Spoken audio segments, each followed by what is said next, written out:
Bonjour à tous les mélomanes. Aujourd'hui, nous allons voir une série d'œuvres relatives à la charnière entre le XVIIIe et le XIXe siècle. Œuvres où vont s'entrecroiser le style galant, le style pré-romantique et même le style baroque de la première moitié du XVIIIe siècle. Commençons par un concerto d'Antonio Lolli, 1725-1802, concerto numéro 3, opus 4, numéro 1. Ce concerto manifeste un style plutôt proche du style baroque que du style galant, dont il ne présente quasiment pas de traces. Le premier mouvement nous communique parfois à l'occasion des solis cette ivresse des motifs extrêmes aigus, qui est une sorte d'ivresse de la lumière, particulièrement lyrique, très propre au style baroque mature, voire vivaldien. C'est consécutif aussi du style de virtuosité. En revanche, le thème en tutti apparaît très décemment, c'est un thème très vigoureux, ce qui est une qualité, mais à mon avis, ce thème est dépourvu d'attrait proprement musical, trop primaire. Le second mouvement est un intermède assez court qui exprime assez peu la sérénité propre à ce type de mouvement. Quant au troisième mouvement, s'il présente des effets de virtuosité qui dépassent parfois le style baroque proprement dit, notamment du staccato, eh bien, il n'en tire pas, me semble-t-il, l'intérêt qui pourrait en être consécutif. Le mérite de Lolli, c'est sans doute à cette date tardive de 1766 de n'avoir pas bradé les aspects positifs du style baroque pour le style galant. C'est ce qu'avait fait sans vergogne Vivaldi dans ses derniers opus, à une date bien antérieure, l'opus 11 et 12 me semble-t-il. Néanmoins, Lolli n'atteint pas, à mon avis, une synthèse novatrice et efficiente dans ce concerto. Passons à Marianna von Martinez, 1744-1812, une sonate pour clavecin datant de 1763. Alors, cette sonate présente un style propre aux clavecinistes de l'époque baroque qui se trouve ici restitué très tardivement, si l'on en croit la date de composition. La compositrice, malgré les particularités de l'instrument soliste, a su développer, à mon avis, une admirable mélodie dans le second mouvement. Malheureusement, une grande partie de ce mouvement me paraît témoigner d'une baisse d'inspiration manifeste. De même, le premier mouvement m'apparaît très inégal, excellent au début, avec des effets de virtuosité tout à fait propre aux clavecinistes de l'époque baroque, mais à mon avis, ce mouvement donc verse plutôt dans la médiocrité dans la seconde partie avec de nombreuses redites. Quant au troisième mouvement, il est marqué, à mon avis, par un rythme trop rapide, une trop grande densité des effets, pas toujours efficients. Et c'est un problème par rapport au clavecin, car ces caractéristiques engendrent un mouvement qui est assez vite fatigant. Il me semble qu'un contenu moins dense, plus allégé, aurait sans doute mieux convenu à ce genre musical. Passons à la sonate numéro 3 pour piano, cette fois toujours de la compositrice Marianna von Martinez. Cette pièce est assez différente, elle apparaît imprégnée par le style baroque des clavecinistes, notamment par ses nombreux agréments, mais dans un style beaucoup plus épuré. Alors on ne dispose pas de la date de composition, peut-être aux alentours de 1760. On peut tout de même évaluer cette pièce datant de la seconde moitié du XVIIIe siècle, ce qui est tout de même assez étonnant, une époque où fleurit le style galant. Alors, sur l'ensemble, si le piano solo montre quelques beaux moments de volubilité, il se restreint à une simplicité qui est parfois et même souvent un peu primaire.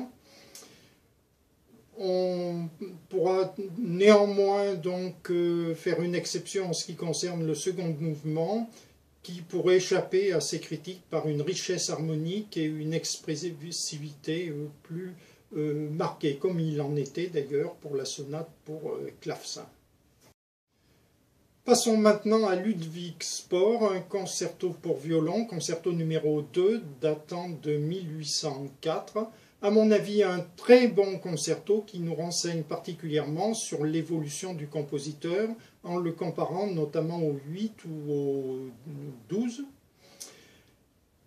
Il apparaît assez peu de différence entre ces œuvres, que ce soit le 2, le 8, le 12, tant sur le plan violonistique que symphonique ou même sur le plan thématique. On retrouve des motifs qui sont toujours bienvenus, d'un lyrisme très tempéré, un jeu très noble, c'est une des caractéristiques très positives donc, de Ludwig Spohr. Le jeu legato domine, très peu de staccato. Et alors, de ce point de vue-là, il n'y a quasiment pas de différence entre le concerto numéro 2, le 8, le 12. Sur le plan de l'évolution de la thématique violonistique maintenant en général, nous retrouvons une thématique qui est comparable, notamment dans les passages lyriques de virtuosité en staccato, à celle des concertos de Paganini. Alors, est-ce que Spohr est un précurseur de cette thématique très spécifique ? Ou bien est-ce que c'est Paganini, ou bien est-ce que ce sont d'autres compositeurs de l'époque? Il est difficile de trancher en raison de l'incertitude concernant la date de composition de ces œuvres. Alors, la date de 1804 est-elle vraiment correcte? De quelle année date la composition du concerto 6 de Paganini, qui est le premier concerto écrit, où on trouve toute cette thématique qui est présente chez Spohr. Ajoutons qu'il existe entre les deux compositeurs tout de même un hiatus important sur le plan de l'élaboration thématique et sur le plan de la virtuosité qui est souvent subséquente. Au bénéfice de Spohr, une orchestration qui est plus homogène, plus dense et surtout